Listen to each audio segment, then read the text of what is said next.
Alright, in response to popular demand, or in this case, a guy on Twitter, I'm going to do a breakdown of this scene. It's not terribly complicated, and I think the main thing I want to show in this breakthrough is that you can get really good, visually striking results without doing anything super complex. So, the first thing about this scene... There we go. Alright, the first thing about this scene is the lighting. I always like to start with the lighting. So we've got a sun object here. If you hide that, you can see it's providing a pretty significant amount of light. Let's go ahead and bring that back. I'm also using an HDRI in the background. I got it off of HDRI Haven. It's a wonderful place to get free HDRIs. Very good free HDRIs. That's it. That's it for the lighting. There's one light object, one HDRI, and that's it. As far as the scene itself, there's this ground object, which is just a plane that I've displaced. There were two displacement modifiers for this plane. One of them was a cloud texture, and one of them was a hand-painted displacement texture, which gives this a really distinct kind of valley or divot down here. It's worth noting here that essentially everything in this scene uses the same shader. So the colors are baked into the shader.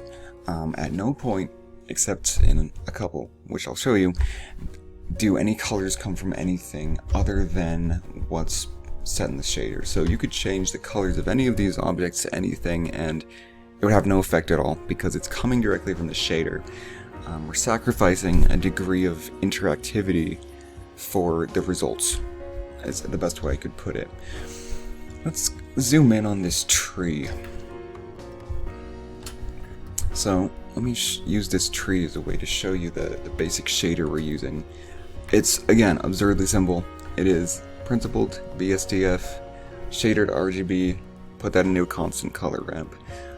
We've got essentially a main color and a shadow color, and I'm using yellow for the main color and a blue for the shadow color for stylistic effects, and it works out pretty well. We've also got a very dark blue here at the end in case there's a really, really intense shadow. And you may be looking at the spots on the tree here and wondering if those are coming from that. The answer is no, they're not. I'm going to show you how I did that. You'll notice there's a mix shader in here that's mixing the color of this image texture with the color of this BSDF, or rather the results of this color ramp. And essentially what this is doing here, if you look up here, you can see that most of this image is transparent except for some areas that I've added transparency back into.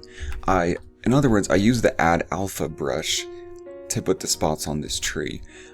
So essentially it's only mixing in the black where that alpha is, and because I chose to do it this way, you can see these black spots have a little bit of a nice blue rim around them, and that's coming from the fall off of the brush strokes, and it's a nice effect. It's essentially the only way to really get that automatically is to do it this way. So again, let me just show you.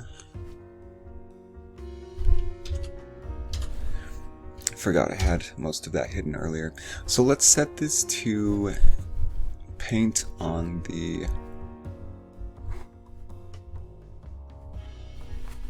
spots, and let's use the add alpha brush just so I can show you how this process of adding the spots worked. So just move up here. We've got a nice branch without any spots on it here, so I'm just going to go ahead and add some spots, and as you can see with that one add alpha brush, I'm getting that really nice effect. Looks pretty good. While we're focusing on this tree, let me head back into object mode. So the snow on top of the branches, I wish I would have done that with shaders, but again, this was a pretty quick and dirty kind of thing, and instead I just found the branches that were horizontally facing.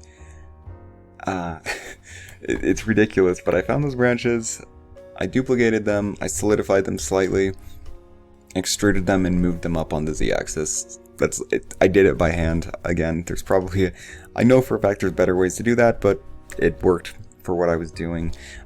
Subdivision surface on to give them a nice smooth edge. And this tree, by the way, was from the sapling generation add-on. I made quite a few changes. I didn't use any of the presets, but it is from that sapling generator, as are both of these bushes. You'll notice this floating off the ground. Sometimes when you're setting up a shot, let me zoom in like this, that bush looks really good right there. Logically, that bush should not be floating, but it looks good there, so sometimes you let the camera help you get away with things you couldn't get away with otherwise. I'm just going to hide these bushes because they're fairly memory intensive and they're not conducive to what I'm talking about right now. But just know that they're also sapling gen, same thing, used horizontal branches, just selected those by hand and put the snow on them myself. Cardinal, same basic kind of shader. You'll notice that the dark color is, or the base color is a red instead of a yellow, and then I have a yellow on the highlight, but there's very little highlight, as you can see. A little bit on the wings there, but it's mostly that red. And then we use the dark blue for the shadow. Let's go ahead and spin this guy around, and yeah, you can see as I do that shadow forming around him. Painted some details on.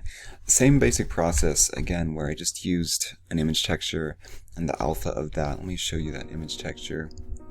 Not that one. That one. Alright, so yeah, that's it. Just painted some details on, painted on the black on the face and the eyes and the beak.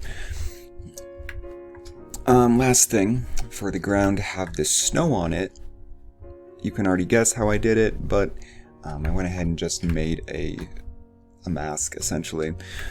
And the way I did this is I put this into the sideways view, and I selected all of the, put in wireframe, selected all of the branches at a certain, I can't talk, selected all of the faces at a certain Z height, like this.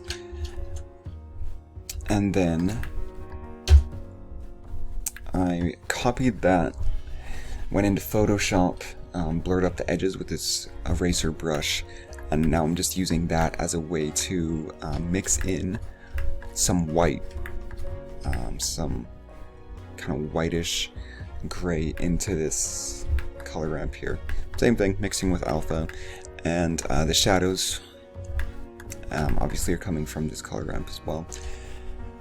So for the rendering, you have to turn on soft shadows in Eevee in order for the shadows to look right. They look horrific in the viewport, but if you leave it what looks good in the viewport, when you actually go to render it, let me just show you, it honestly looks like garbage. I don't know why Eevee's unsoft shadows are so pixely, but it's just very visible, very distinct squares, and it is not a good look at all. I'm not going to do a render with the soft shadows turned on because you can find this exact same render on Twitter, but I do just want to show you the contrast if you don't have those soft shadows turned on.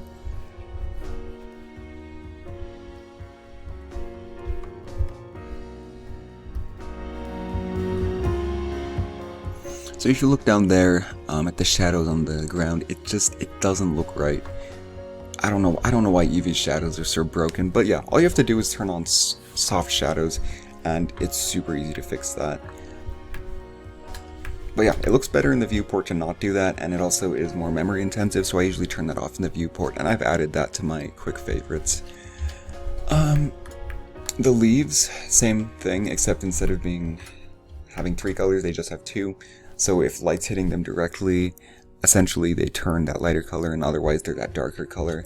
And those leaves were also generated by the sapling generator. I just turned the downward angle on very high so that they would look like they were hanging, look like they were kind of falling off there. And then for the background, it's literally just a plane that can only be one color. Pretty simple stuff. Cardinals, essentially just a modified sphere. Some very bad topology on the head, but I don't really care. It looks good enough. And right now I think, again, this is quick and dirty. If I wanted to really do this right, I'd probably do it right, but I don't really care to. But yeah, honestly, that's it. Like, that's really all I can say about it, is that everything you're seeing here is mostly a result of color ramps. Just some very basic color ramps and some trickery with those spots and some displacement on this here.